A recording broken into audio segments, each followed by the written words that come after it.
Students, welcome to history class 12th. Student, in this recent video we have discussed about grappling with the unfamiliar. Means जब भी कभी Europeans ने हमारे sculptures के बारे में देखा, शुरुआत में उनको गॉड्स एंड गॉडेसेस की जो स्कल्पचर्स थे, they could not understand what they see, what these were about. Sometime they were horrified. मतलब 4-5 आर्म्स वाला आदमी देखकर वो घबरा जाते थे. मतलब जैसे इमेजेस थी, आपको पहले बताया गया, उस इमेजेस को देखकर वो घबरा जाते थे. उसके बाद देखिए, this early scholar try to make sense of what appeared to be strange image of comparing them with sculpture with which they were familiar, that from ancient Greek. मतलब जो वो जिन चीजों को स्कल्पचर्स को ढूंढ रहे थे, मतलब खुदाई के बाद जो स्कल्पचर्स मिले, उन्होंने उसको, मतलब ये होता है कि जिस चीज के बारे में वो जानते हैं और जो चीज नहीं मिली है, दोनों का कंपैरिजन करते हैं और देखते हैं कितना फर्क है. तो ग्रीक, एंशियंट ग्रीक के स्कल्पचर से कंपैरिजन कर लेंगे. While they often found Indian sculpture inferior to the works of Greek artist, they were very excited when they discovered images of Buddha and Bodhisattvas that were evidently based on Greek models.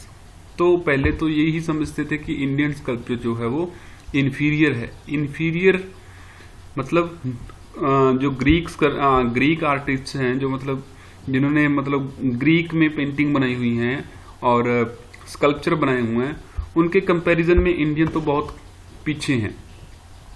लेकिन जब उन्होंने बुद्धा की pictures देखी, बुद्धा की image देखी, तो वो काफी इंटरेस्टेड उनको महसूस हुआ कि ये बुद्धा जो हैं, ये इंडिया में डेवलप की गई थी ये तस्वीर जो बुद्धा की, लेकिन ये ग्रीक मॉडल से कंपेयर की जा सकती थी, उसकी रिजेम्बलेंस की थी, मतलब उसके बराबर थी. These were more often that not found in the north west in cities such as Takshashila and Peshawar, where Indo Greek ruler had establish kingdom in 2nd century BCE. तो मतलब ये जो स्कल्पचर हैं, ये कहाँ पाए गए? नॉर्थ वेस्ट में, जहां पर मतलब इंडिया था, जहां पर हम रहते हैं, राजस्थान, गुजरात, पंजाब, हरियाणा, यहां पर तक्षशिला, पेशावर, यहां पर पाए गए इस तरह के स्कल्पचर्स. तो मतलब इंडो ग्रीक रूलर्स जो थे, जैसे सातवाहना रूलर्स थे, वो आए, उन्होंने यहां पर ऐसी इमेजेस तैयार करवाई. सेंट्रल इंडिया से इंडिया में राज करने आए थे. As these image were closest to Greek statues, these scholar were familiar with, they were considered to be the best examples of early art. In effect these scholars adopted the strategy we all frequently use, devising yardstick derived from the familiar to make sense of unfamiliar. मतलब ये क्या करते थे, हम भी जैसे करते हैं, कोई चीज को हम कंपेयर करते हैं. आज जो हम चीजें यूज कर रहे हैं, मतलब हम आज जो पॉट्स या घड़े यूज कर रहे हैं, उन घड़ों से कंपैरिजन कर, अगर पुराना कोई घड़ा मिला है तो उससे कंपैरिजन करते हैं, तो हम यही सोचते हैं कि ये जो घड़े हैं पुराने टाइम में मिलने वाले, इनको पानी के लिए यूज किया जाता होगा. ऐसी बहुत सारी चीजें हैं पुराने टाइम की, जिसको हम आज की चीजों से कंपेयर करते हैं. और एक है जी, if text and image do not match.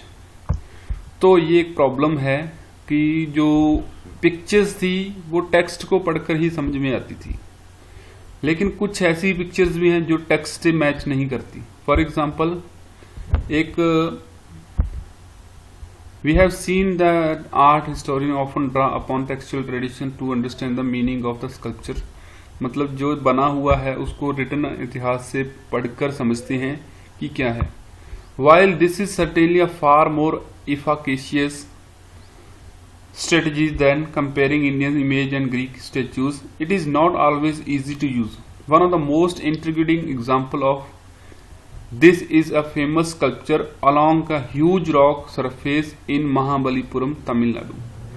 तो कहते हैं कि मतलब ग्रीक स्कल्पचर से कंपेयर करने की बजाय हमारे टेक्स्ट में जो लिखा हुआ है उसको पढ़कर इमेजेस को बताना काफी इजी था, लेकिन इतना भी इजी नहीं था. एक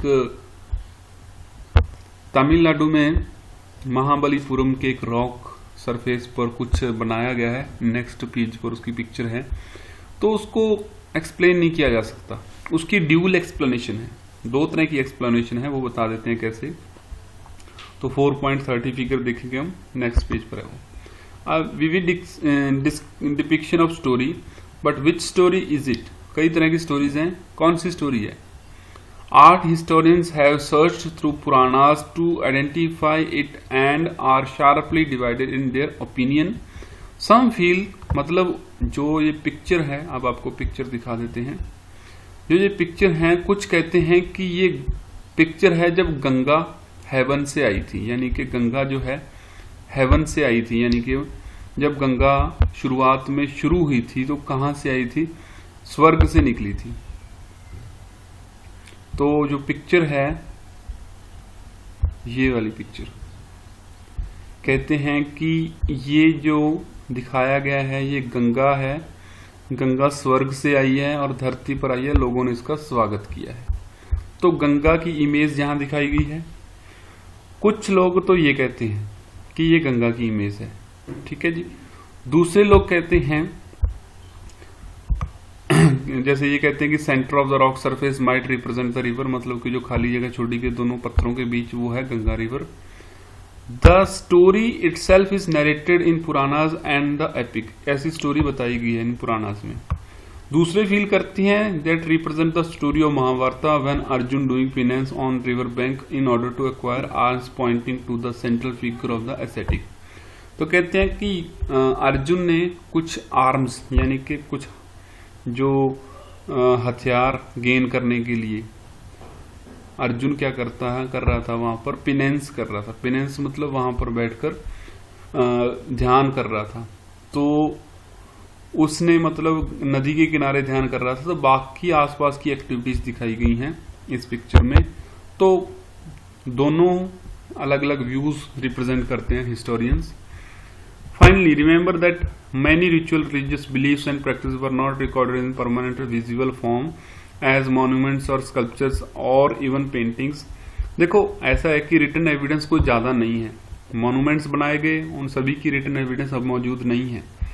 These include daily practice as well as the associated with the specious occasion. Many communities and people may not have felt the need to keeping lasting records, even as they may have had a vibrant tradition of religious activities and philosophical ideas. In fact, the spectacular instances we have focused on this chapter are just in tip of iceberg.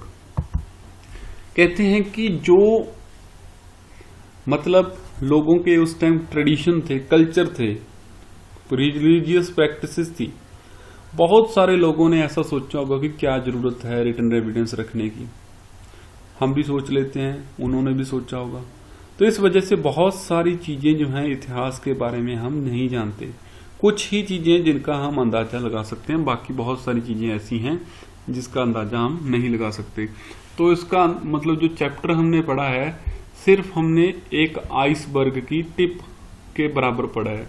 Iceberg होता है बर्फ का बहुत बड़ा टुकड़ा, उसकी छोटी सी tip के बराबर हमने पढ़ा है अभी तक। मतलब इतना ज्यादा है इसके बारे में, बिल्डिंग्स के बारे में, बिलीफ्स के बारे में, लेकिन उसमें से हम 1% भी नहीं इस चैप्टर में पढ़ पाए। तो जैसे जैसे आप आगे पढ़ते जाएंगे नेक्स्ट क्लासेस में, उसके बारे में डीपली पढ़ते जाओगे। सो आपका चैप्टर कंप्लीट हो गया। Thank you.